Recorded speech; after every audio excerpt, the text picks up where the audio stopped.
Mercury is officially in retrograde, which means that in matters of communication and technology, things are bound to go wrong. So it should come as no surprise when I say that half of what we recorded for today's episode wound up without sound. But don't worry, that fits right in with today's lesson, which is all about how to find and keep your balance in Tai Chi. So if you've ever wondered how you get better at the balance moves, stick around because I'm going to cover that in today's lesson.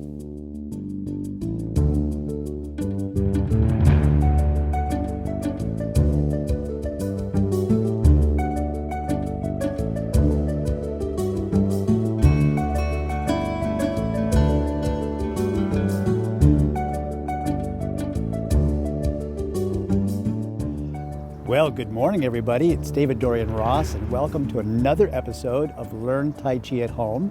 It's day number 64 of 100 Days of Tai Chi.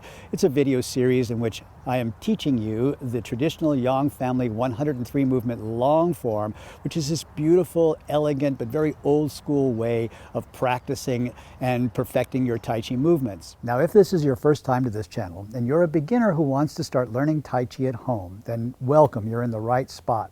Particularly if you're looking to learn Tai Chi because you want to find better health, or live longer and feel younger, or find inner peace and harmony, or defend yourself against attackers.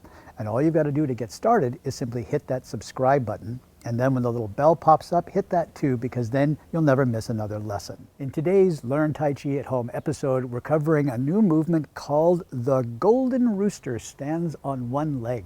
Jinji Du Li is a name in Chinese. But another way of saying this movement, another translation, is simply stand up.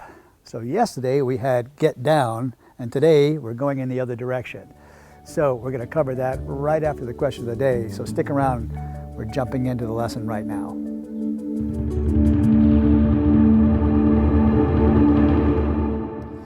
So today's movement is all about balance, balancing on one foot. And so today's question of the day comes from several viewers who asked about how do you keep your balance? And I'm going to tell you the number one secret to keeping your balance.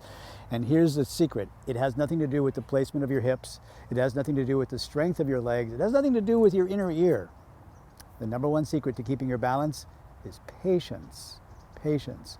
All throughout this routine, you are learning how to position your body to be in what we call an advantageous position. This is a holdover from the martial arts aspect of Tai Chi, but you know, in life, you would say, I want to be in the best possible position for whatever's coming next. And so you don't have to worry about, am I in the right spot? Tai Chi has already put you there. Now what comes next is just being patient. And being patient means being in the moment. So in today's movement, when I get into the spot where I'm about to lift my leg and I'm worried about my balance, what really is called for is waiting, is being in the moment, being mindful of what's actually going on. If I'm trying to rush being in the position before I'm ready, then of course I'm going to lose my balance. But if you are patient, mindful, sensitive, then when the moment is right, the balance is perfect. And that's your question of the day. Thank you guys for several of you who've asked that question. If you have a question about Tai Chi technique, I'd love to hear about it. Just go ahead and write it down into the comment section below. Now, here's my question for you. How patient are you? Be honest, lying is the devil.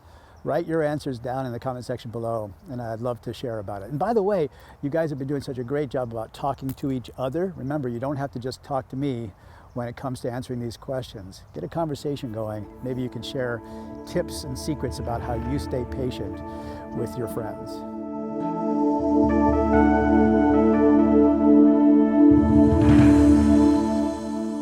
And so here's where we lost audio. So we're first going to take a look at the movement, and then we'll break it down. From the end of the snake creeps down.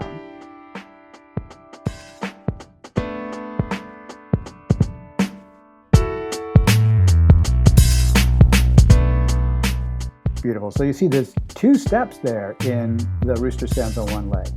So first let's look at the footwork. Now I'm going to unweight that left foot a little bit so that I can turn my body towards the left, just 45 degrees, and then step up with the right foot.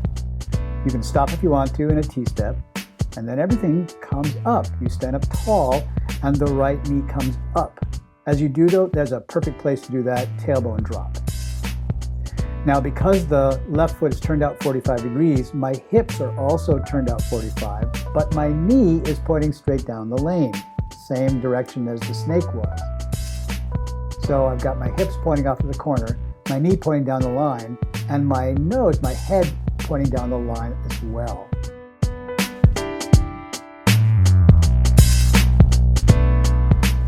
After that first rooster, then the right foot steps back one whole pace, stepping back far enough to be able to shift my weight entirely, and then the left knee comes up. Again, here's that tailbone drop.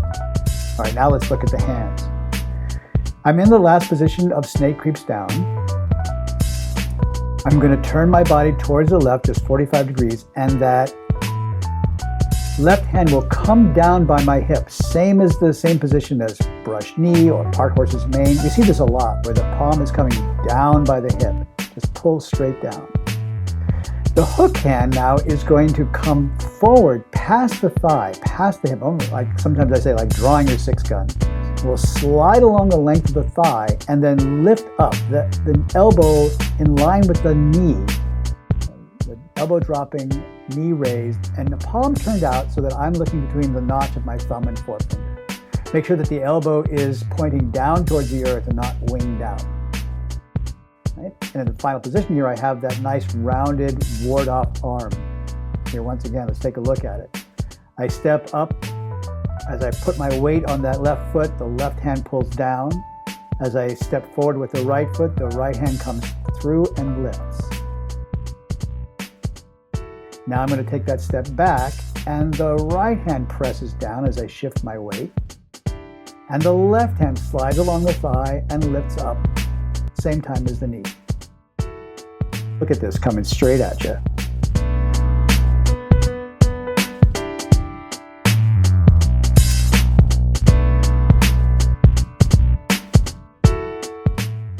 And let's look at it from the side. From the end of snake creeps down, sit back and turn left, step all the way through, rise up, let's take a step back, and then the left knee rises.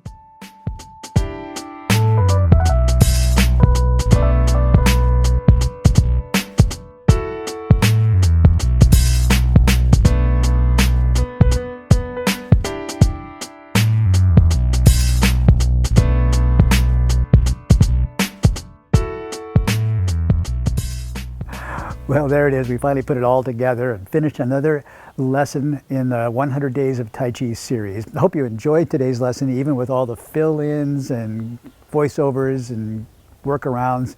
If you did enjoy this lesson, do me a favor and hit the thumbs up like button, or leave a comment, say, hey, do better next time. That's okay with me too. If this is your first time to this channel, and after today's lesson, even with all of the glitches, you're still thinking, yes, I could learn Tai Chi at home, especially with this guy, David-Dorian, then go ahead and hit the subscribe button if you haven't done so already, because there's a lot more lessons where this one came from. In tomorrow's lesson, we're going to learn about stepping backwards, a movement we have done before, and I'm going to put a link right up here to the first time we did this movement, called Stepping Back to Repulse the Monkey. And for those of you who did it once before, we're starting from a new position. Anyway, that's all coming up tomorrow, so you don't want to miss that lesson. For those of you who have been following this series, I really appreciate it. Man, we have come a long way. It's day 64. Tomorrow, day 65. Wow. So thank you for all your time and attention. I really appreciate you. Thank you for giving me the opportunity to share my Tai Chi with you. I really appreciate it. Have a wonderful evening. I'll see you in tomorrow's lesson.